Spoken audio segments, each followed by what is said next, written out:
ಅದೆಷ್ಟೋ ಸಲ ನಮ್ಮ ಲೈಫಲ್ಲಿ ನಾವೇನೋ ಅಂದ್ಕೊಂಡಿರ್ತೀವಿ, ಬಟ್ ಆಗೋದೇ ಇನ್ನೊಂದಾಗಿರುತ್ತೆ. ಇವತ್ತು ಕೂಡ ಸೇಮ್ ಹಾಗೆ ಆಯಿತು.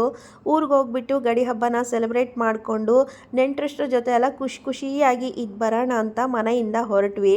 ದೊಡ್ಡ ಮಗಳಿಗೆ ಬೇರೆ ಹಾಸ್ಟೆಲ್ಗೆ ರಜೆ ಇತ್ತು, ಹಾಗಾಗಿ ಅವಳು ಕೂಡ ಒಂದು ವಾರದ ಮಟ್ಟಿಗೆ ಊರಿಗೆ ಬಂದಿದ್ಲು. ಅವಳು ಇದ್ಲು ಅಂತ ಹೇಳ್ಬಿಟ್ಟು ಇವತ್ತೇ ಹಬ್ಬನ ಮುಗಿಸ್ಬಿಡೋಣ ಅಂತ ಪ್ಲ್ಯಾನ್ ಮಾಡಿಕೊಂಡು ಎಲ್ಲರೂ ಹೊರಟಿದ್ವಿ. ಹಸ್ಬೆಂಡು ಡ್ರೈವಿಂಗ್ ಮಾಡ್ತಾಯಿದ್ರು, ಹಾಗೆಯೇ ಅವ್ರ ಅಕ್ಕ ಕೂಡ ಬಂದಿದ್ದರು, ಅಂದರೆ ನಮ್ಮ ಅತ್ತಿಗೆ. ಎಲ್ಲರೂ ಸೇರಿಕೊಂಡು ಮನೆಯಿಂದ ಊರ ಕಡೆಗೆ ಹೊರಟ್ವಿ. ದಾರಿಯುದ್ದಕ್ಕೂ ಮಳೆ ವಾತಾವರಣ ಏನೋ ಇತ್ತು, ಬಟ್ ಮಳೆ ಇರಲಿಲ್ಲ. ಬಟ್ ಕೂಲ್ ಆಗಿರುವಂತಹ ವೆದರಲ್ಲಿ ಸಖತ್ ಖುಷಿ ಅಂತ ಅನ್ನಿಸ್ತಾ ಇತ್ತು. ನಮ್ಮ ಕಡೆ ಎಲ್ಲ ಇವಾಗ ಗಡಿ ಹಬ್ಬ ಬಂಡಿ ಹಬ್ಬ ಅಂತೀವಲ್ವ, ಅದರದ್ದೇ ಹವಾ. ಸೊ ಮನೆಗೆ ಅಡುಗೆಗೆ ಬೇಕಾಗಿರೋ ಐಟಮ್ಸ್ನೆಲ್ಲ ಕಾರಲ್ಲಿ ಹಾಕ್ಕೊಂಡು ಬಂದಿದ್ವಿ. ಮನೆಗೆ ಬರೋ ಅಷ್ಟರಲ್ಲಿ ನಮ್ಮ ಭಾವನ ಕಡೆಯವರೆಲ್ಲ ಈ ಪೂಜೆಗೆ ಏನೇನು ಬೇಕೋ ಎಲ್ಲ ರೆಡಿ ಮಾಡಿ ಇಟ್ಕೊಂಡಿದ್ರು. ಸಾಮಾನ್ಯವಾಗಿ ಬೇರೆ ಕಡೆಗಳಲ್ಲೆಲ್ಲ ಗಡಿ ಹಬ್ಬ ಅಥವಾ ಈ ಥರದ್ದೆಲ್ಲ ಏನಾದರೂ ಇದ್ದಾಗ ಕುರಿಗಳನ್ನ ಬಲಿ ಕೊಡ್ತಾರೆ ಅಂತ ಕೇಳಿದ್ದೀನಿ. ಬಟ್ ನಮ್ಮಲ್ಲಿ ಕೇವಲ ಕೋಳಿಗಳನ್ನ ಕುಯ್ಸ್ಬಿಟ್ಟು ಅದರಿಂದ ಅಡುಗೆ ಮಾಡಿ ನೆಂಟರಿಷ್ಟ್ರ ಜೊತೆ ಎಲ್ಲ ಸೇರಿಕೊಂಡು ಊಟ ಮಾಡ್ತಾರೆ. ಅದೇ ಒಂದು ಸ್ಪೆಷಲ್ಲು. ಇದು ಯಾಕಪ್ಪ ಈ ಥರ ಒಂದು ಆಚರಣೆ ಅಂತಂದರೆ, ಕುಟುಂಬದಲ್ಲಿ ಇರುವಂತಹ ವ್ಯಕ್ತಿಗಳಿಗಿರ್ಬೋದು ಅಥವಾ ಹೊರಗಡೆ ಕೆಲಸ ಮಾಡ್ತಾ ಇರುವಂತಹ ವ್ಯಕ್ತಿಗಳು ಯಾರೇ ಇರ್ಬೋದು, ಆ ಕುಟುಂಬದಲ್ಲಿರುವಂತಹ ಸದಸ್ಯರಿಗೆ ಯಾವುದೇ ರೀತಿಯಾದಂತಹ ಭೂತ ಪ್ರೇತ ಈ ಥರದ್ದೆಲ್ಲ ಯಾವುದು ಕಾಡಬಾರ್ದು ಅನ್ನೋ ಕಾರಣಕ್ಕೆ, ಹಾಗೆ ಅದ್ರ ಜೊತೆಯಲ್ಲೇ ದೇಹದ ಮೇಲೆ ಏಳುವಂತಹ ಯಾವುದಾದ್ರೂ ಚರ್ಮದ ಕಾಯಿಲೆಗಳು ಇರ್ತಾವಲ್ವ, ಆ ಥರದ್ದೆಲ್ಲ ಯಾವುದಾದ್ರೂ ಇದ್ದರೆ ರೋಗ ರುಜಿನಗಳೆಲ್ಲ ವಾಸಿ ಆಗಬೇಕು ಅನ್ನೋ ಕಾರಣಕ್ಕೋಸ್ಕರ ಕೋಳಿಯ ರಕ್ತವನ್ನು ನಂಬಿರುವಂತಹ ದೇವರಿಗೆ, ಅಂದರೆ ಆ ಒಂದು ಗ್ರಾಮ ಇರಬಹುದು ಅಥವಾ ಆ ಒಂದು ಕುಟುಂಬ ಏನು ನಂಬಿರುತ್ತಲ್ವ, ಆ ಒಂದು ದೇವರಿಗೆ ಅರ್ಪಿಸ್ಬಿಟ್ಟು ಮತ್ತು ಪೂಜೆ ಮಾಡ್ತಾರೆ. ನಂತರ ಬೇಕಾದಂತಹ ಅಡುಗೆಗಳು, ಕಾಮನ್ ಆಗಿ ಹೇಳಬೇಕು ಅಂತಂದರೆ ಆ ಕೋಳಿಯನ್ನು ಏನು ಕುಯ್ಸಿರ್ತಾರಲ್ವ, ಅಂದರೆ ನಾಟಿ ಕೋಳಿಗಳನ್ನೇ ಕುಯ್ಸಿರ್ತಾರೆ. ಅದರಿಂದ ಏನಾದರೂ ಸ್ಪೆಷಲ್ಲಾಗಿ ಅಡುಗೆ ಮಾಡ್ಕೊಳ್ಳುವಂತಹದ್ದು ಹಿಂದಿಂದ ಬಂದಂತಹ ಒಂದು ಪದ್ಧತಿ. ಆದರೆ ಈಗೀಗ ಸ್ವಲ್ಪ ಪ್ಯಾಷನೇಟ್ ಆಗಿ ಅದ್ರ ಜೊತೆಗೆ ಈ ಫಾರಂ ಕೋಳಿಗಳ ಒಂದು ಮಾಂಸ ಏನಿರುತ್ತಲ್ವ ಅದನ್ನು ತಂದುಬಿಟ್ಟು ಮತ್ತು ಸ್ಪೆಷಲ್ಲಾಗಿ ಹೇಗೆ ಬೇಕೋ ಹಾಗೆ ಅವ್ರಿಗೆ ಏನು ಲೈಕ್ ಆಗುತ್ತೋ ಆ ಥರದ ಅಡುಗೆಗಳನ್ನು ಮಾಡಿ ಕೂಡ ನೆಂಟರಿಷ್ಟ್ರನ್ನೆಲ್ಲ ಕರೆದು ಊಟ ಬಡಿಸುವಂತಹ ಪದ್ಧತಿ. ನಮ್ಮ ಮನೆಯಲ್ಲೂ ಕೂಡ ಈ ಒಂದು ಪದ್ಧತಿ ಹಿಂದಿನ ಕಾಲದಿಂದನೂ ಕೂಡ ನಡ್ಕೊಂಡು ಬಂದಿದೆ. ಹಾಗಾಗಿ ನಾವು ಕೂಡ ಅದನ್ನು ಕಂಟಿನ್ಯೂ ಮಾಡ್ಕೊಂಡು ಹೋಗ್ತಾ ಇದ್ದೀವಿ. ಆ್ಯಕ್ಚುಲಿ ಮನೆಗೆ ಬರ್ತಿದ್ದ ಹಾಗೇ ನನಗಂತೂ ಸಖತ್ ಬೇಜಾರಾಗ್ಬಿಡ್ತು. 4-5 ದಿನದಿಂದ ಈ ಕಡೆಗಳಲ್ಲೆಲ್ಲ ಬಿರುಗಾಳಿ ಸಹಿತ ಮಳೆ ಆಗ್ತಾ ಇತ್ತಂತೆ. ಹಾಗಾಗಿ ಮರಗಳೆಲ್ಲ ಉದುರು ಬಿದ್ದು ಲೈನ್ ಕಂಬಗಳೆಲ್ಲ ಮುರಿದೋಗ್ಬಿಟ್ಟು ಅದೆಷ್ಟೋ ಕಡೆ ಪವರ್ ಕಟ್ ಅಂತಂದರೆ ಒಂದು ವಾರಗಳಿಂದ ಕರೆಂಟೇ ಇರಲಿಲ್ವಂತೆ. ಹಾಗಾಗಿ ನೀರಿನ ಸಪ್ಲೈ ಇರಲಿಲ್ಲ, ಕೈ ತೊಳೆಯೋದಕ್ಕೂ ನೀರಿರಲಿಲ್ಲ, ಕಾಲತ್ಸೋದಕ್ಕೂ ನೀರಿರಲಿಲ್ಲ. ಮಿನಿಮಮ್ ಅಂತಂದರೂ ಒಂದು 25 kg ಅಷ್ಟು ಚಿಕನನ್ನು ಅಡುಗೆ ಮಾಡಬೇಕಿತ್ತು. ಅದನ್ನೆಲ್ಲ ತೊಳ್ಕೊಳ್ಳೋದಕ್ಕೆ ನೀರೆಲ್ಲಿಂದ ಪೂರೈಸೋದಪ್ಪ ಅಂತ ಚಿಂತೆ ಆಗ್ತಾಯಿತ್ತು. ಸುಮ್ಮನೆ ಕೂತ್ಬಿಟ್ಟಿದ್ದೆ. ಸೊ ನನ್ನ ಮಗಳಂತೂ ಮೊಬೈಲ್ ತೊಗೊಂಡು ಅಲ್ಲಿ ಇಲ್ಲಿ ನೇಚರ್ನ ಕ್ಯಾಪ್ಚರ್ ಮಾಡಿಕೊಂಡು ಕೂತಿದ್ಲು. ಚಿಕನ್ ಸ್ಮೆಲ್ಗೆ ಬೆಕ್ಕು ಅಲ್ಲಿ ಇಲ್ಲಿ ಮಿಯೋ ಮಿಯೋ ಅಂತ ಓಡಾಡ್ಕೊಂಡಿತ್ತಂತೆ. ಅದನ್ನೆಲ್ಲ ನೋಡಿಬಿಟ್ಟು ನನ್ನ ಮಗಳು ಎಷ್ಟಾಗುತ್ತೋ ಅಷ್ಟು ವೀಡಿಯೋ ಕ್ಯಾಪ್ಚರ್ ಮಾಡಿದ್ಲು. ನಾನು ಕಂಟಿನ್ಯೂ ಲಾಗನ್ನು ಮಾಡಿ ಎಲ್ಲರನ್ನೂ ನನ್ನ ಫ್ಯಾಮಿಲಿ ಎಲ್ಲ ಪರಿಚಯ ಮಾಡಿಸ್ಬೇಕು ಅಂತ ಇದ್ದೆ. ಬಟ್ ಕರೆಂಟ್ ಇರಲಿಲ್ಲ ಅನ್ನೋ ಒಂದು ರೀಸನ್ಗೆ ಸಖತ್ ಬೇಜಾರಾಗಿಬಿಟ್ಟು ವೀಡಿಯೋನು ಬೇಡ ಏನು ಬೇಡ ಅಂತ ಅನಿಸ್ಬಿಡ್ತು. ಆದರೂ ನನ್ನ ಮಗಳು ನೋಡಿ ಎಷ್ಟು ಚೆನ್ನಾಗಿ ಕವರ್ ಮಾಡಿದ್ದಾಳೆ, ಎಲ್ಲ ಕಡೆನೂ ವೀಡಿಯೋವನ್ನು ಕವರ್ ಮಾಡ್ಕೊಂಡಿದ್ದಾಳೆ. ಅದಕ್ಕೋಸ್ಕರ ಅಂತಲೇ ಇದನ್ನು ಎಡಿಟ್ ಮಾಡಿ ಕೂಡ ನಿಮ್ಮ ಜೊತೆ ಇವಾಗ ಶೇರ್ ಮಾಡ್ಕೊಳ್ತಾ ಇದ್ದೀನಿ.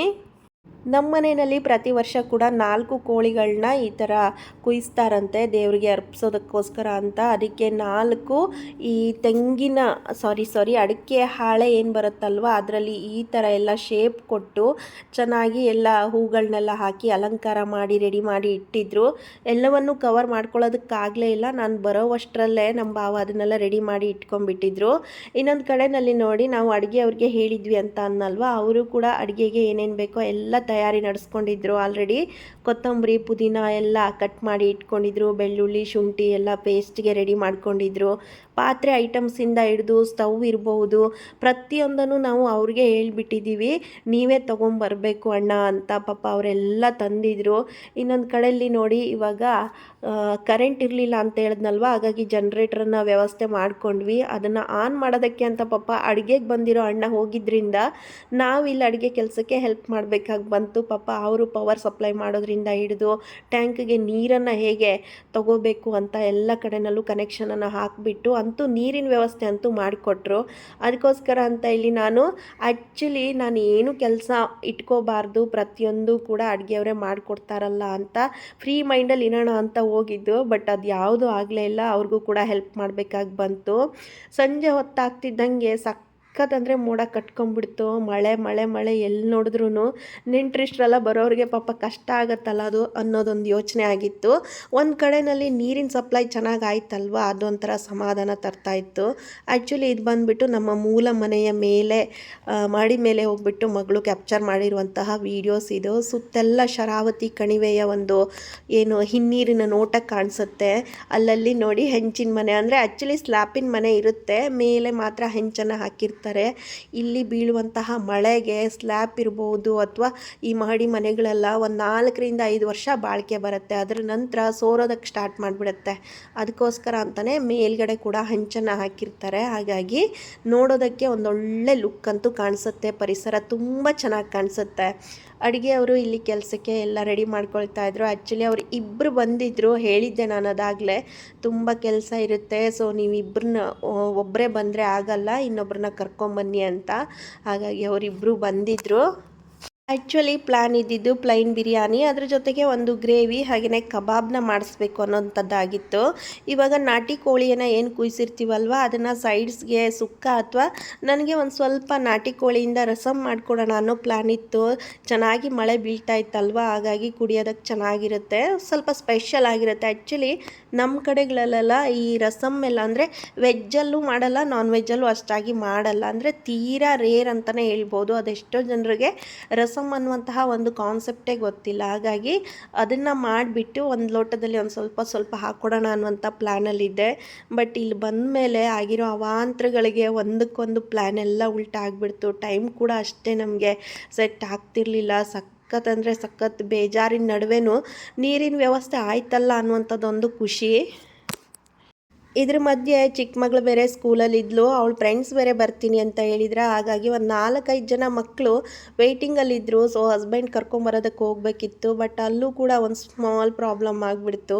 ಕಾರ್ನ ತೊಗೊಂಡು ಹೋಗ್ತಾ ಇರೋವಾಗ ದನ ಏನೋ ಅಡ್ಡ ಬಂತು ಅಂತ ಸ್ವಲ್ಪ ಸೈಡ್ಗೆ ತೊಗೊಳಕ್ಕೆ ನೋಡಿದ್ದಾರೆ. ಅದೋಗ್ಬಿಟ್ಟು ಮಣ್ಣಲ್ಲಿ, ಅಂದರೆ ಮಳೆ ಬಿದ್ದು ಸ್ಮೂತ್ ಆಗಿರೋ ಮಣ್ಣಲ್ಲಿ ಜಾರ್ಕೊಂಡು ಒಂದು ಸೈಡಲ್ಲಿ ಹೋಗಿ ಸಿಕ್ಕಾಕೊಂಡ್ಬಿಡ್ತು. ಸೊ ಅದನ್ನು ಎಬ್ಸೋಕ್ಕೆ ಆಗಲಿಲ್ಲ. ಮತ್ತು ಇನ್ಯಾರಿಗೋ ಆಟೋದವ್ರಿಗೆ ಕಾಲ್ ಮಾಡಿ ಮಕ್ಕಳನ್ನ ಕರೆಸ್ಕೊಂಡು, ನಿಜವಾಗ್ಲೂ ನನಗಂತೂ ಅವತ್ತಿನ ದಿನ ಸಖತ್ ಬೇಜಾರಾಗ್ಬಿಡ್ತು. ಏನೋ ಖುಷಿಯಾಗಿ ಕಳೆಯೋಣ ಅಂತ ಒಂದು ಪ್ರೋಗ್ರಾಮ್ನ ಅರೇಂಜ್ ಮಾಡಿದ್ರೆ ಎಲ್ಲ ಕಡೆಯಿಂದನೂ ಪ್ರಾಬ್ಲಮ್ಸ್ ಆಗಿಬಿಡ್ತು. ಹಾಗಾಗಿ ನನಗಂತೂ ವೀಡಿಯೋ ಮಾಡೋ ಮೂಡಿರಲಿಲ್ಲ. ಬಟ್ ಮಗಳು ಅಲ್ಲಲ್ಲಿ ಒಂದಷ್ಟು ಕ್ಯಾಪ್ಚರ್ ಮಾಡ್ಕೊಂಡಿದ್ಲು. ಇಲ್ಲಿ ಪ್ಲೈನ್ ರೈಸ್ಗೆ ಕುಕ್ ಎಲ್ಲ ರೆಡಿ ಮಾಡ್ಕೊಳ್ತಾ ಇದ್ದಾರೆ ನೋಡಿ. ಆ್ಯಕ್ಚುಲಿ ತುಂಬ ಚೆನ್ನಾಗಿ ಮಾಡಿದ್ರು ಅಡುಗೆನ.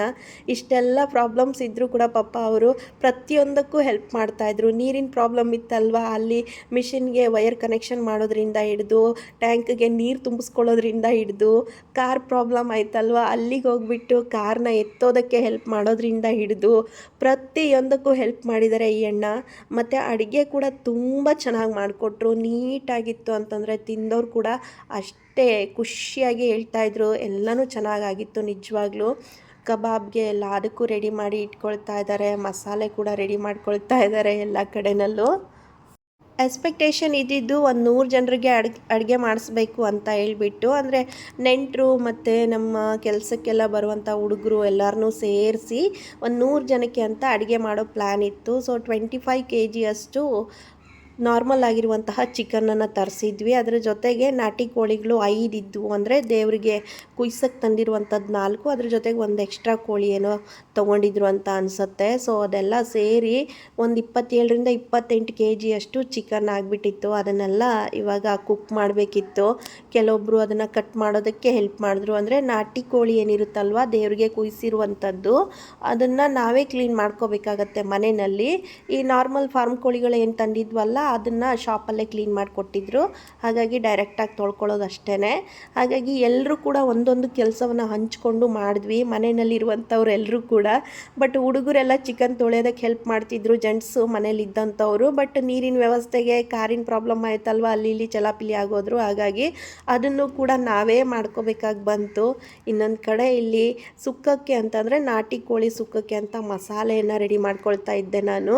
ಸೊ ಹಳ್ಳಿ ಮನೆ ಆಗಿರೋದ್ರಿಂದ ಅಲ್ಲಿದು ಕ್ಯಾಪ್ಚರ್ ಮಾಡ್ಕೊಂಡಿದ್ದೀವಿ. ಸೊ ನಾವಿರೋದು ಬೇರೆ ಕಡೆಯಲ್ಲಿ, ಇದು ನಮ್ಮ ಸ್ವಂತ ಮನೆ ಆ್ಯಕ್ಚುಲಿ. ಅಪರೂಪಕ್ಕೆ ಬಂದು ಈ ಥರ ಏನಾದರೂ ಪ್ರೋಗ್ರಾಮ್ ಇದ್ದಾವಾಗ ಎಲ್ಲರೂ ಜೊತೆ ಆಗಿ ಅಡುಗೆ ಮಾಡ್ತೀವಿ. ಅದಾಗಲೇ ರೈಸನ್ನು ಮಾಡಿ ಪಕ್ಕದಲ್ಲಿ ಇಟ್ಕೊಂಡಿದ್ರು. ಹಾಗಾಗಿ ಇವಾಗ ಗ್ರೇವಿಗೆ ರೆಡಿ ಮಾಡ್ಕೊಳ್ತಾ ಇದ್ದಾರೆ. ತುಂಬಾ ಸಖತ್ತಾಗಿ ಮಾಡಿದ್ರಪ್ಪ ನಿಜವಾಗ್ಲೂ. ಅಷ್ಟು ಕಡಿಮೆ ಟೈಮಲ್ಲಿ, ಅದೇ ನಾವು ಮಾಡಬೇಕು ಅಂತಂದರೆ ಇದು ತುಂಬ ಟೈಮ್ ಕನ್ಸ್ಯೂಮ್ ಅಂತಲೇ ಹೇಳ್ಬೋದು. ನನಗಂತೂ ತುಂಬ ರಿಸ್ಕಿ ಅಂತ ಅನ್ನಿಸ್ತಾ ಇತ್ತು. ಬಟ್ ಅಡುಗೆ ಇಷ್ಟೊಂದು ಹೆವಿ ಅಡುಗೆ ಗೊತ್ತಿಲ್ಲ ಅಂತಲ್ಲ, ಬಟ್ ಅದನ್ನು ಮಾಡಬೇಕು ಅಂತಂದರೆ ಅಷ್ಟೇ ಪೇಷನ್ಸ್ ಬೇಕು. ಅದನ್ನು ತೊಳೆಯೋದು, ಕ್ಲೀನ್ ಮಾಡ್ಕೊಳ್ಳೋದು, ಬೇಯಿಸೋದಕ್ಕೆ ತುಂಬ ಟೈಮ್ ಏನು ಬೇಕಾಗಲ್ಲ. ಬಟ್ ಅದಕ್ಕೆ ಪ್ರಿಪ್ರೇಷನ್ಸ್ ಏನಿರುತ್ತಲ್ವ ತುಂಬಾ ರಿಸ್ಕಿ ಅಂತ ಅನಿಸುತ್ತೆ. ಎಲ್ಲ ರೆಡಿ ಮಾಡಿಕೊಂಡು ಮಸಾಲೆ ಕೂಡ ಮಿಕ್ಸಿ ಮತ್ತು ಗ್ರೈಂಡರಲ್ಲೆಲ್ಲ ರುಬ್ಕೊಂಡು ಗ್ರೇವಿನೂ ಕೂಡ ಇವರು ರೆಡಿ ಮಾಡ್ಕೊಳ್ತಾ ಇದ್ರು. ಹೇಳಿದ್ನಲ್ವ, ಕುಕ್ ಮಾಡೋಕ್ಕೆ ಬಂದಿದ್ದಂಥ ಅಣ್ಣ ಅಂತೂ ತುಂಬಾ ಫ್ರೆಂಡ್ಲಿ ಇದ್ದರು. ನಿಜವಾಗ್ಲೂ ಎಲ್ಲದಕ್ಕೂ ಸಪೋರ್ಟಿವ್. ಏನೋ ಒಂದು ಪ್ರಾಬ್ಲಮ್ ಆಗ್ತಿದೆ ಅಂತಂದರೆ ಅವರೇ ಕೂಲಾಗಿ ನಿಭಾಯಿಸ್ಕೊಂಡು ಏನಾಗಲ್ಲ ಬಿಡಿ ಮಾಡ್ತೀವಿ ಅಂದ್ಕೊಂಡು ಧೈರ್ಯ ಕೊಟ್ಟು ಅವರೇ ಪಾಪ ಚೆನ್ನಾಗಿ ನಿಭಾಯಿಸ್ಕೊಟ್ರು ಎಲ್ಲನೂ. ಆಗ್ತಿರೋ ಟೆನ್ಷನ್ಗೆ, ಇರೋ ಪ್ರಾಬ್ಲಮ್ಸ್ಗೆ ಕೆಲಸ ಮಾಡ್ತಾ ನಾನಂತೂ ಸಖತ್ತಾಗಿ ಸ್ವೆಟ್ ಆಗ್ತಾ ಇದ್ದೆ. ನನ್ನ ಮಗಳು ಹೇಳ್ತಾ ಇದ್ಲು, ನೀನೇ ಬೆಂದು ಬಾಡಿ ಹೋಗ್ತಾ ಇದೆಯಾ ಮಮ್ಮಿ ಅಂತ. ಇನ್ನೇನು ಮಾಡೋದಪ್ಪ, ಮಾಡ್ಬೇಕಂದ್ಮೇಲೆ ಮಾಡಲೇಬೇಕಲ್ಲ ಅಂತ ಹೇಳ್ಕೊಂಡು ಮಾಡ್ತಾನೆ ಇದ್ವಿ. ಬಟ್ ಚಿಕ್ಕ ಮಗಳು ಮತ್ತು ಅವಳ ಫ್ರೆಂಡ್ಸ್ ಎಲ್ಲ ಬಂದು ಒಂದು ಸ್ವಲ್ಪ ಹೆಲ್ಪ್ ಮಾಡ್ತೀನಿ ಅಂತಂದರು. ಆದರೂ ಯಾಕೋ ಗೊತ್ತಿಲ್ಲ, ಏನು ಬೇಡ ಅಂತ ಅನ್ನಿಸ್ತು. ಅವ್ರನ್ನ ಒಂದು ಕಡೆಯಲ್ಲಿ ಸುಮ್ಮನೆ ಕೂರಿಸ್ಬಿಟ್ಟು ನಾವು ಎಲ್ಲ ಕೆಲಸನೂ ಮುಗಿಸ್ಕೊಂಡ್ವಿ. ಇಲ್ಲಿ ಗ್ರೇವಿ ಆಲ್ಮೋಸ್ಟ್ ಕಂಪ್ಲೀಟ್ ಆಗ್ತಾ ಬಂದಿದೆ. ಒಂದು ಸ್ವಲ್ಪ ಇದಕ್ಕೆ ಮಸಾಲೆ ಏನೋ ಆ್ಯಡ್ ಮಾಡಬೇಕು ಅಂತ ಅನಿಸುತ್ತೆ.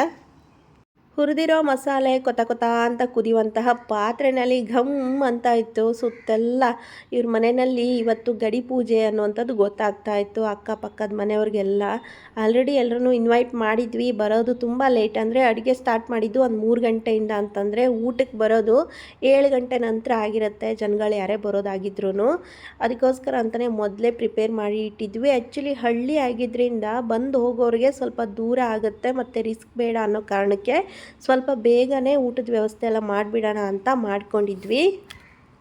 ಐಟಮ್ಸ್ಗಳೆಲ್ಲ ನೀವೇ ಹಾಕೊಂಡು ಮಾಡ್ತೀರಾ? ಐಟಮ್ಸ್ ಎಲ್ಲ ತಗೊಂಡ್ಬಂದ್ಕೊಂಡು ಪೂರ್ತಿ ಮನೆಯಲ್ಲಿ ಎಲ್ಲ ರೆಡಿ ಮಾಡಿ ನಿಮ್ಮ ಮನೆ ತಗೊಂಡು ಬಂದು ಸರ್ವಿಸ್ ಕೂಡ ಮಾಡ್ತೀರಾ?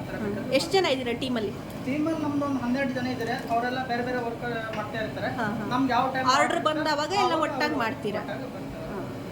ನಾನೇ ಆರ್ಡರ್ ತಗೊಳ್ಳೋದು ನಾನೇ ಮೇನ್ ಆಗಿ, ಕುಕಿಂಗ್ ಮಾಡೋದು ಮೇನ್ ನಾನೇ, ಬಾಕಿ ಎಲ್ಲ ಹೆಲ್ಪರಿಗೆಲ್ಲ. ಓಕೆ. ಇವರೇ ನೋಡಿ ಕುಕ್ಕಿಂಗ್ ಹೆಡ್ಡು ಈಶ್ವರಣ್ಣ ಅಂತ. ಪಾಪ ತುಂಬ ರಿಸ್ಕ್ ತೊಗೊಂಡ್ರು ನಮ್ಮ ಮನೆಯಲ್ಲಿ. ಕುಕ್ಕಿಂಗ್ಗೋಸ್ಕರ ಅಲ್ಲ, ಎಕ್ಸ್ಟ್ರಾ ವ್ಯವಸ್ಥೆ ಏನಾಗಬೇಕಿತ್ತು ಅದಕ್ಕಂತ. ಆ ಥರ ಚಾರ್ಜಸ್ ಅಂತ ಹೇಳಿದ್ರೆ ನಮ್ದು ಈಗ ಎಷ್ಟು ಜನ ಐಟಮ್ ಮೇಲೆ ಇರ್ತದೆ.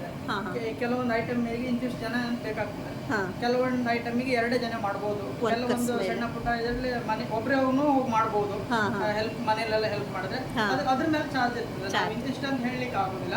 ಅಂದ್ರೆ ನಾವು ವೆರೈಟಿ ಅಂದ್ರೆ ಏನು ಆರ್ಡರ್ ಕೊಟ್ಟಿರ್ತೀವಿ ಅನ್ನೋದ್ರ ಮೇಲೆ ಐಟಮ್ ಇರುತ್ತೆ, ಅದ್ರ ಮೇಲೆ ಡಿಪೆಂಡ್ ಆಗುತ್ತೆ. ಸರಿ. ನಾನ್ ವೆಜ್ ಹೋಟೆಲ್ ಏನಾದರೂ ಮಾಡೋ ಪ್ಲಾನ್ ಇದೆಯಾ? ಹೋಟೆಲ್ ನಮ್ಮ ಮುಂಚೆ ಹೋಟೆಲೇ ಇತ್ತು ಕುಮಟಾದಲ್ಲಿ, ದಾರೇಶ್ವರ. ಹೌದಾ? ನಾನು ಅಲ್ಲಿಂದ ಸ್ಟಾರ್ಟ್ ಮಾಡಿದ್ದು ಹೋಟೆಲ್, ದಾರೇಶ್ವರ ದೇವಸ್ಥಾನ ಎದುರುಗಡೆ. ಅಲ್ಲಿಂದನೇ ನಾನೆಲ್ಲ ಒಂದು ಒಳ್ಳೇದಾಗಿದೆ ನಮಗೆ. ಆವಾಗೇನೋ ಹೋಟೆಲ್ ಯಾಕೆ ಮಾಡಲಿಲ್ಲ ಅಂತ ಹೇಳಿದ್ರೆ ಆಮೇಲೆ ವರ್ಕರ್ಸ್ ಎಲ್ಲ ಸಮಸ್ಯೆ ಇತ್ತು. ಹಾಗಾಗಿ ಇದು ನಮಗೆ ಒಳ್ಳೆ ಎಲ್ಲ ಕಡೆ ಒಳ್ಳೆ ಆರ್ಡರ್ ಬರ್ತಾ ಇತ್ತು. ಹಾಗಾಗಿ ಇದನ್ನೇ ಕಂಟಿನ್ಯೂ ಮಾಡ್ತಾ ಇತ್ತು. ವಿತಿನ್ ಹೊನ್ನಾವರ ಮತ್ತೆ ಬೇರೆ ಕಡೆ ಆರ್ಡರ್ ಕೊಟ್ಟರು ಹೋಗ್ತೀರಾ? ಹೋಗ್ತೀವಿ. ನಾವು ಈಗ ಬೆಂಗಳೂರು ತನಕನೂ ಹೋಗಿದ್ದೀವಿ. ಬೆಂಗಳೂರು ತನಕ ನಮಗೆ ಈ ಕಡೆಯವರೆಲ್ಲ ಗೊತ್ತಿರೋರಿಗೆಲ್ಲ ನಮ್ಗೆ ಅಡುಗೆ ಕರ್ಕೊಂಡು ಹೋಗ್ತಾರೆ. ಸರಿ. ಬೆಂಗಳೂರು, ಶಿರ್ಸಿ, ಸಿದ್ದಾಪುರ. ಇವಾಗ ನಮ್ಮ ಬೇರೆ ತಾಲೂಕಿ ಕುಮಟಾ, ಶಿರ್ಸಿ, ಯಲ್ಲಾಪುರ ಈ ಥರ ಕುಮಟಾ, ಹೊನ್ನಾವರ, ಭಟ್ಕಳ, ಮಂಕಿ ಎಲ್ಲ ನಮ್ದು ಮಾಮೂಲಿ ನಡೀತಾ ಉಂಟು. ಅದು ಬಿಟ್ಟು ಹೊರಗಡೆ ಸಿದ್ದಾಪುರನೂ ಸ್ವಲ್ಪ ಜಾಸ್ತಿ ನಡೀತಾ ಉಂಟು ಇವಾಗ. ಈ ಸಲ ಒಂದು 5-6 ಮದುವೆ ಅಡುಗೆ ಸಿದ್ದಾಪುರದೆಲ್ಲ ಮಾಡಿದೆ. ಹೌದಾ? ಆಮೇಲೆ ಕೆಲವೊಂದು 2-3 ಟೈಮ್ ಬೆಂಗಳೂರು ಹೋಗಿದೆ. ಬೆಂಗಳೂರಲ್ಲಿ ಸ್ವಲ್ಪ ಪರಿಚಯದವ್ರು ನಮಗೆ ನೀವೇ ಅಡುಗೆ ಮಾಡ್ಕೊಳ್ಬೇಕು ಹೇಳಿ ಅವಾಗಲ್ಲ. ಸರಿ. ನಿಮ್ದು ಕಾಂಟ್ಯಾಕ್ಟ್ ಡೀಟೇಲ್ಸ್ ಎಲ್ಲ ಹಾಕ್ಬೋದಲ್ಲ? ನಾವು ಯಾರಾದರೂ ನಿಮ್ಮನ್ನು ಕಾಂಟ್ಯಾಕ್ಟ್ ಮಾಡಬೇಕು, ನಿಮ್ಮನ್ನು ಕರೆಸ್ಬೇಕು ಅಂದರೆ ಹಾಕ್ಬೋದು. ಸರಿ. ನಮ್ಮ ಕರಾವಳಿ ಭಾಗದಲ್ಲಿ ತುಂಬಾ ಫೇಮಸ್ ಆಗಿರುವಂತಹ ಕುಕ್ ಅಂತ ನೋಡಿ ಇವರು. ನಾನು ಇದೇ ಮೊದಲನೇ ಸಲ ಇವರನ್ನು ಮೀಟ್ ಮಾಡಿದ್ದು. ಆ್ಯಕ್ಚುಲಿ ನಮ್ಮ ಮನೆಯಲ್ಲಿ ಅಂಥ ಯಾವುದೇ ದೊಡ್ಡ ಪ್ರೋಗ್ರಾಮ್ಸ್ ಯಾವುದೂ ಆಗಿಲ್ಲ. ಅಂದರೆ ನಾವು ಜವಾಬ್ದಾರಿ ತಗೊಂಡು ಮಾಡುವಂತಹ ಯಾವುದೇ ಒಂದು ದೊಡ್ಡ ಫಂಕ್ಷನ್ಸ್ ಕೂಡ ಆಗಿಲ್ಲ. ಹಾಗಾಗಿ ನನಗೂ ಪರಿಚಯ ಇರಲಿಲ್ಲ ಅಂತ ಅಂದ್ಕೊಳ್ತೀನಿ. ಬಟ್ ನಿಜವಾಗ್ಲೂ ತುಂಬ ಖುಷಿ ಆಯಿತು. ಅವರ ಒಂದು ಟೀಮ್ ವರ್ಕ್ ಇರ್ಬೋದು, ಅವರ ಒಂದು ಅಂದರೆ ಕುಕ್ಕಿಂಗ್ ಎಕ್ಸ್ಪೀರಿಯನ್ಸ್ ಅನ್ನುವಂಥದ್ದು ಏನಿದೆ ಅಲ್ವಾ, ಕೆಲವೊಂದು ಅವರ ಓನ್ ಎಕ್ಸ್ಪೀರಿಯನ್ಸಿಂದ ಅಡುಗೆಗಳೆಲ್ಲ ಚೆನ್ನಾಗಿ ಬರುವಂಥದ್ದು, ಅಂದರೆ ಟೇಸ್ಟ್ ಏನಿರುತ್ತಲ್ವ ಅದು. ಇದೆಲ್ಲ ನೋಡಿದಾಗ ಅವರನ್ನು ಮೀಟ್ ಮಾಡಿ ತುಂಬಾ ಖುಷಿ ಅಂತ ಅನ್ನಿಸ್ತು. ನಿಮಗೂ ಏನಾದರೂ ನಿಮ್ಮನೆ ಫಂಕ್ಷನ್ಸ್ಗಳಿಗೆ ಇವ್ರನ್ನ ಕರೆಸ್ಬೇಕು, ಇವ್ರ ಹತ್ರ ಅಡುಗೆನ ಮಾಡಿಸ್ಬೇಕು ಅನ್ನುವಂಥದ್ದಿದ್ದರೆ ಖಂಡಿತ ಇವ್ರನ್ನ ನೀವು ಕಾಂಟ್ಯಾಕ್ಟ್ ಮಾಡ್ಬೋದು. ಅವ್ರದ್ದು ಫೋನ್ ನಂಬರನ್ನು ನಾನು ಇಲ್ಲಿ ಸ್ಕ್ರೀನ್ ಮೇಲೆ ಸಾಧ್ಯ ಆದರೆ ಶೇರ್ ಮಾಡ್ತೀನಿ. ಇಲ್ಲ ಯಾರಾದರೂ ಪರ್ಸ್ನಲ್ ಆಗಿ ಕೇಳಿದ್ರಿ ಅಂತಂದರೆ ಖಂಡಿತ ಶೇರ್ ಮಾಡ್ಕೊಳ್ತೀನಿ. ನೋಡಿ ಇವಾಗ ಕುಕ್ಕಿಂಗ್ಸ್ ಎಲ್ಲ ಕಂಪ್ಲೀಟ್ ಆಗಿದೆ. ಲಾಸ್ಟಲ್ಲಿ ಇನ್ನೇನು ಇದೆ ಅಂದರೆ ಕಬಾಬ್ನ ಎಣ್ಣೆಯಲ್ಲಿ ಕರ್ಕೋಬೇಕು. ಅದಕ್ಕೆ ಎಲ್ಲ ರೆಡಿ ಮಾಡ್ಕೊಳ್ತಾ ಇದ್ದಾರೆ. ಹೋಟೆಲ್ ಎಕ್ಸ್ಪೀರಿಯನ್ಸ್ ಕೂಡ ಇರೋದ್ರಿಂದ ನೋಡಿ ಈ ಥರದ್ದೆಲ್ಲ ಟೆಕ್ನಿಕಲ್ ಆಗಿ ಅವರು ಎಲ್ಲ ವರ್ಕನ್ನು ಮಾಡೋದನ್ನು ಕಲ್ತಿದ್ದಾರೆ ಅಂತ ಅಂದ್ಕೊಳ್ತೀನಿ. ತುಂಬಾ ಚೆನ್ನಾಗಿ ಮ್ಯಾನೇಜ್ ಮಾಡ್ತಾ ಇದ್ದಾರೆ ಪ್ರತಿಯೊಂದು ಅಡುಗೆಯಲ್ಲೂ ಕೂಡ. ತುಂಬ ಖುಷಿ ಅನಿಸುತ್ತೆ ನೋಡೋದಕ್ಕೆ. ಹಾಗೆಯೇ ಇವರಿಗೆ ಇಟಾಲಿಯನ್ ಇರ್ಬೋದು, ಚೈನೀಸ್ ಫುಡ್ಗಳೇನಿದೆ ಅಲ್ವಾ ಅದು ಕೂಡ ಎಕ್ಸ್ಪೀರಿಯನ್ಸ್ ಇದೆಯಂತೆ. ಸೊ ಇನ್ಯಾವತ್ತಾದರೂ ನನಗೆ ಫ್ರೀ ಇತ್ತು ಅಂತಂದರೆ, ನನಗೆ ಸಾಧ್ಯ ಆದರೆ ಖಂಡಿತ ನಾನು ಅವ್ರು ಮಾಡುವಂತಹ ವೆಜ್ ಇರ್ಬೋದು ಅಥವಾ ಬೇರೆ ಯಾವುದಾದ್ರೂ ಸ್ನ್ಯಾಕ್ಸ್ ಐಟಮ್ಸು ಇವುಗಳನ್ನೆಲ್ಲ ಯಾವ ಥರ ಮಾಡ್ತಾರೆ, ಅದರ ಟೇಸ್ಟ್ ಹೇಗಿರುತ್ತೆ ಅನ್ನುವಂಥದ್ದನ್ನು ಕೂಡ ನಿಮ್ಮ ಜೊತೆ ಶೇರ್ ಮಾಡ್ಕೊಳ್ತೀನಿ. ತುಂಬಾ ನೀಟ್ ಆ್ಯಂಡ್ ಕ್ಲೀನಾಗಿ ಅಷ್ಟೇ ಕ್ರಿಸ್ಪಿಯಾಗಿ ಕಬಾಬ್ ಅಂತೂ ರೆಡಿ ಆಗ್ತಾಯಿತ್ತು. ಘಮ್ ಅಂತ ಇತ್ತು. ಕಬಾಬ್ ಬೇಯೋ ಆ ಒಂದು ಸೌಂಡ್ ಏನಿದೆ ಅಲ್ವಾ, ಅದಕ್ಕೆ ಹೊಟ್ಟೆ ಹಶ್ವಾಗಿ ಬಿಡಬೇಕು, ತಿನ್ನಬೇಕು ಅನ್ನೋ ಥರ ಆ ಥರ ಫೀಲ್ ಆಗ್ತಾಯಿತ್ತು. ಇಷ್ಟರ ಮಧ್ಯೆ ಏನೂ ಮಾಡ್ದಲೇ ಸುಮ್ಮನೆ ಪೋಸ್ ಕೊಟ್ಟಿದ್ದ ಅಂತ ನೀವು ಅಂದ್ಕೋಬಾರ್ದಲ್ವಾ. ಅದಕ್ಕೋಸ್ಕರ ಅಂತಲೇ ನಾನು ಬಂದುಬಿಟ್ಟು ಕಬಾಬ್ನ ಬಿಡ್ತಾ ಇದ್ದೀನಿ ಅನ್ನೋ ಥರ ಒಂದು ಪೋಸ್ ಕೊಟ್ಟಿದ್ದೀನಿ ಅಷ್ಟೇ. ನಿಜ ಹೇಳ್ತೀನಿ, ಆ ಸಣ್ಣ ಸೌಟನ್ನು ಇಟ್ಕೊಂಡು ಕಬಾಬ್ನ ಬೇಕಾದರೆ ಎಣ್ಣೆನಲ್ಲಿ ಮಗ್ಚಾಕ್ಬೋದಿತ್ತು. ಕಬಾಬ್ನ ಮಧ್ಯೆ ಕರಿಬೇವಿನ ಫ್ಲೇವರ್ ತುಂಬಾ ಚೆನ್ನಾಗಿರುತ್ತೆ ಅಂತ ಆಗ ಸೇರಿಸ್ತಾ ಇದ್ದೆ ನಾನಂತೂ. ನಿಜ ಹೇಳ್ತೀನಿ, ನಾನಿಲ್ಲಿ ಕಬಾಬ್ನ ಮಾಡೋದಿರಲಿ, ಆ ಸೌಟನ್ನು ಎತ್ತೋ ಶಕ್ತಿನೂ ಇರಲಿಲ್ಲ, ಅಷ್ಟು ಟಯರ್ಡ್ ಆಗಿಬಿಟ್ಟಿದ್ದೆ. ಸಖತ್ ಭಾರ ಇತ್ತು ಈ ಸೌಟ್. ಅವ್ರು ಏನು ಎತ್ತುತ್ತಾ ಇದ್ದಾರಲ್ವ ಕಬಾಬ್ನ, ನಿಜವಾಗ್ಲೂ ಸುಮ್ಮನೆ ಹೋಗಿ ಒಂದು ಪೋಸ್ ಕೊಟ್ಟಿದ್ದೀನಿ ಅಷ್ಟೇ, ಇನ್ನೇನು ಮಾಡಿಲ್ಲ. ಜಸ್ಟ್ ಒಂದು ಸೌಟ್ ಹಿಡ್ಕೊಂಡು ಪೋಸ್ ಕೊಟ್ಟಿದ್ದೀನಿ ಅಷ್ಟೇ. ಮತ್ತು ಬಿಲ್ಡಪ್ ಕೊಡೋಕ್ಕೆ ಬೇಕಲ್ವಾ, ನಾನೇ ಮಾಡಿದ್ದು ಕಬಾಬು, ನಾನೇ ಬಿರಿಯಾನಿ ಮಾಡಿದೆ, ನಾನೇ ಗ್ರೇವಿ ಮಾಡಿದೆ ಅಂತ ಎಲ್ರಿಗೂ ಹೇಳ್ಕೊಳ್ಳೋದಕ್ಕೆ ಬೇಕಲ್ವಾ. ಅದಕ್ಕೋಸ್ಕರ ಅಂತಲೇ ಹಿಂಗೊಂದು ಪೋಸ್ ಕೊಟ್ಟಿದ್ದೀನಿ ಅಷ್ಟೇ. ಬಟ್ ಅಡುಗೆ ಮಾಡಿದ್ದು ನಾನಲ್ಲ, ನಿಜವಾಗ್ಲೂ ಹೇಳ್ತೀನಿ, ಜಸ್ಟ್ ಪೋಸ್ ಅಷ್ಟೇ. ಅಡುಗೆ ಕೆಲಸ ಎಲ್ಲ ಮುಗಿದು ಎಲ್ಲ ಕ್ಲೀನಿಂಗು ಆಯಿತು. ಹಾಗೆಯೇ ಸಂಜೆ ಹೊತ್ತಲ್ಲಿ ನೆಂಟರೆಲ್ಲರೂ ಬರೋ ಟೈಮ್ ಕೂಡ ಆಗಿತ್ತು. ಹಾಗೆಯೇ ಊಟಕ್ಕೆ ಬಡಿಸೋ ವ್ಯವಸ್ಥೆ ಆಗಬೇಕಲ್ವಾ, ಅದ್ರ ಮಧ್ಯೆ ಮೀಸಲು ಹಾಕೋದು ಅಂತ ಹೇಳ್ತಾರೆ. ಮಾಡಿರುವಂಥ ಅಡುಗೆನೆಲ್ಲ 2 ಎಲೆಗಳಲ್ಲಿ ಈ ಥರ ಹಾಕ್ಬಿಟ್ಟು, ಒಂದು ದೇವರಿಗೆ ಇನ್ನೊಂದು ಹಿರಿಯರಿಗೆ ಅಂತೇನೋ ಇರಬೇಕು. ನಿಜ ಹೇಳ್ತೀನಿ, ನನಗೆ ಇದ್ರ ಬಗ್ಗೆ ಎಲ್ಲ ಅಷ್ಟಾಗಿ ಐಡಿಯಾ ಇಲ್ಲ. ಎಲ್ಲನೂ ಕೇಳಿ ತಿಳ್ಕೊಂಡು ಅವ್ರ ಹತ್ರನೇ ಹೇಳಿಸಿ ವಿಡಿಯೋ ಮಾಡೋಣ ಅಂತ ಅಂದ್ಕೊಂಡಿದ್ದೆ. ಬಟ್ ನಾನು ಅಂದ್ಕೊಂಡಿದ್ದೆ ಒಂದು, ಆಗಿದ್ದೆ ಒಂದು ಅಂತ ಹೇಳಿದ್ನಲ್ವಾ, ಅದಕ್ಕೋಸ್ಕರ ಎಲ್ಲನೂ ಕಂಪ್ಲೀಟಾಗಿ ವಿಡಿಯೋ ಮಾಡ್ಕೊಳ್ಳೋಕ್ಕಾಗಲಿಲ್ಲ. ಬಟ್ ನೆಕ್ಸ್ಟ್ ಚಾನ್ಸ್ ಏನು ಸಿಗುತ್ತಲ್ವ, ಆವಾಗ ಖಂಡಿತ ಇದನ್ನೆಲ್ಲ ಯೂಸ್ ಮಾಡಿಕೊಂಡು ನಿಮಗೆ ಎಕ್ಸ್ಪ್ಲೈನ್ ಮಾಡ್ತೀನಿ. ನಾನು ಹೇಳಿರುವಂತಹ ಮಾಹಿತಿಯಲ್ಲಿ ಏನಾದರೂ ತಪ್ಪಾಗಿದ್ದರೆ ದಯವಿಟ್ಟು ಕ್ಷಮಿಸಿ. ಏನಕ್ಕೆ ಅಂತಂದರೆ ನನಗೆ ಇದ್ರ ಬಗ್ಗೆ ಅಷ್ಟಾಗಿ ನಿಜವಾಗ್ಲೂ ಐಡಿಯಾ ಇಲ್ಲ. ನಾನು ಹುಟ್ಟಿ ಬೆಳೆದಿದ್ದು ಮಲೆನಾಡಲ್ಲಿ, ಅಲ್ಲಿ ಈ ಥರದ್ದೆಲ್ಲ ಆಚರಣೆಗಳಿಲ್ಲ. ಇವಾಗ ಕರಾವಳಿಗೆ ಸೊಸೆ ಆಗಿರೋದ್ರಿಂದ ಇದನ್ನೆಲ್ಲ ನೋಡ್ತಾ ಇದ್ದೀನಿ, ಅಳವಡಿಸ್ಕೊತಾ ಇದ್ದೀನಿ ಅಷ್ಟೇ. ಹಾಗಾಗಿ ಹೇಳ್ತಾ ಇದ್ದೀನಿ. ಮತ್ತು ಇಲ್ಲಿ ಬಿರಿಯಾನಿ ಮತ್ತು ಗ್ರೇವಿ ಎಲ್ಲನೂ ರೆಡಿಯಾಗಿತ್ತಲ್ವ, ನೆಂಟರೆಲ್ಲ ಬಂದಿದ್ದರು ಆಲ್ರೆಡಿ. ಅವ್ರನ್ನೆಲ್ಲ ಕವರ್ ಮಾಡೋಕ್ಕೆ ಹೋಗಿಲ್ಲ. ಜಸ್ಟ್ ಮೇನ್ ಏನಿತ್ತಲ್ವ ಇವತ್ತಿನ ಸ್ಪೆಷಲ್ಲು ಅದನ್ನಷ್ಟೇ ಕ್ಲಿಕ್ ಮಾಡ್ಕೊಂಡಿದ್ದೀವಿ. ತುಂಬ ಲಾಂಗ್ ಆಗಿಬಿಡುತ್ತೆ ವಿಡಿಯೋ ಕೂಡ, ಮತ್ತು ಕೆಲವರಿಗೆ ಫೇಸ್ನೆಲ್ಲ ತೋರಿಸೋದಕ್ಕೂ ಇಷ್ಟ ಇರಲ್ಲ, ಅಥವಾ ವೀಡಿಯೋಗಳಲ್ಲಿ ಕಾಣಿಸ್ಕೊಳ್ಳೋದಕ್ಕೂ ಅಷ್ಟಾಗಿ ಲೈಕ್ ಮಾಡಲ್ಲ ಅಲ್ವಾ. ಅದಕ್ಕೋಸ್ಕರ ಅಂತಲೇ ನಾನು ಎಲ್ಲರನ್ನೂ ಕವರ್ ಮಾಡೋದಕ್ಕೆಲ್ಲ ಹೋಗಲ್ಲ. ಸೊ ನಿಮಗೆ ಈ ಒಂದು ಸಿಂಪಲ್ ಆಗಿರುವಂತಹ ನಮ್ಮ ಹಳ್ಳಿಯ ಆಚರಣೆ ಪದ್ಧತಿಗಳು ಇವೆಲ್ಲ ನಿಮಗೆ ಇಷ್ಟ ಆಗಿದ್ರೆ ಖಂಡಿತ ವಿಡಿಯೋವನ್ನು ಲೈಕ್ ಮಾಡಿ. ಹೊಸದಾಗಿ ನೋಡ್ತಾ ಇರುವಂಥವರು ಸಬ್ಸ್ಕ್ರೈಬ್ ಮಾಡ್ಕೊಳ್ಳಿ. ನೆಕ್ಸ್ಟ್ ವಿಡಿಯೋದಲ್ಲಿ ಭೇಟಿ ಆಗ್ತೀನಿ. ಬಾಯ್ ಬಾಯ್.